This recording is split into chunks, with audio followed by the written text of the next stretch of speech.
When I was 15 years old, me and my girlfriend at the time, we'll call Mia, were on the way home after school. And I asked her if she wanted to come over after school. And she said, of course. So we go back to my place, we're talking for a little bit, and one thing leads to another, and things were about to get active. So I equipped the safety balloon, and while I'm in there, I feel something like a little pop. So I stopped, checked to make sure everything was good, and after the inspection, everything was okay. I don't even pay it any mind. So I'll go back in there, and I noticed something else. It's hidden a little too different this time around, but I just checked, so I wasn't even worried about it. So we wrap things up, she decides to go home, and everything was great for a few days, until we're on the bus going to school, and I noticed she wasn't looking too well. So I asked her, hey, is everything okay? You don't look so well. Yeah, I'm okay. I think I ate something bad last night. I've been really sick this morning. And in the back of my head, I'm getting a little concerned. Maybe I didn't check the safety balloon all the way, but I calmed myself down. She probably just ate something bad and she'll be fine in a few days. But as the days went on, she was still sick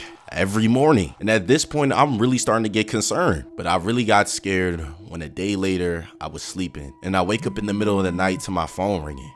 Hello? Hey, is everything okay? Yeah, but remember when I was over your house the other day and you felt something weird? Yeah? I think it might have popped. I haven't gotten my period. And my heart goes straight to my ass cheeks. So we start having the conversation about what we're gonna do in the event that she is preggers. And she says, I think we should keep it. I mean, it happened to my family. What could go wrong? But hey, I don't think we should do that. I mean, we're not even in a position to do that. Well, I want to keep it. And it sounds like you're saying I'd be a bad mom. No. That's not it at all. That's not what I'm saying. You know what?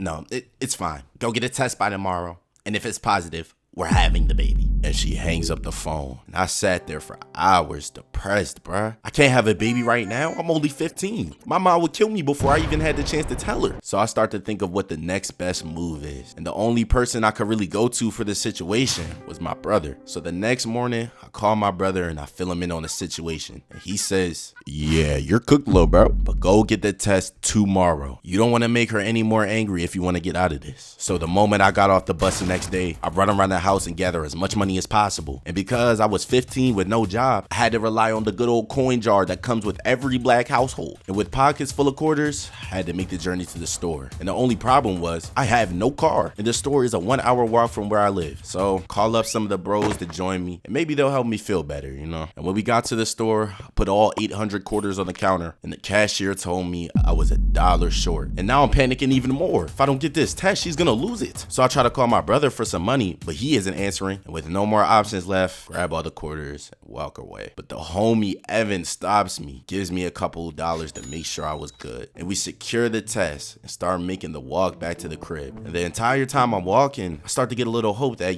maybe everything is gonna be okay. But the moment I got back home, I called her up to come outside and she was not having it. She was still upset from the argument we had last night and told me to wait till tomorrow, which made the anxiety 10 times worse, but I had no choice. So the next day at school, I give it to her. She goes into the bathrooms and takes it. And after the longest 20 minutes of my life, she finally came out the bathroom and showed me the test. And it was positive. And my heart left the premises, bruh. My life was over. So I say, I know you want to keep it because of what happened in your family. And I'm not saying you're going to be a bad mom or anything like that. But let's look at the situation. We're 15 years old with no money. And you're taking a pregnancy test in the middle of the school. We can't do this to him. And after going back and forth for what felt like forever, she said, maybe you're right. I went through a lot of struggle as a kid, and I don't want that for my kid. And she said she was going to talk to her cousin and see if she could take her to the doctor and get this whole thing taken care of. And for the next week, I'm checking in on her constantly, terrified that something's going to go wrong. But finally, she sent me the text that she went to the doctors. Everything was taken care of. And that was the biggest relief I've ever felt in my life. And ever since that day, I've been a child of the Lord.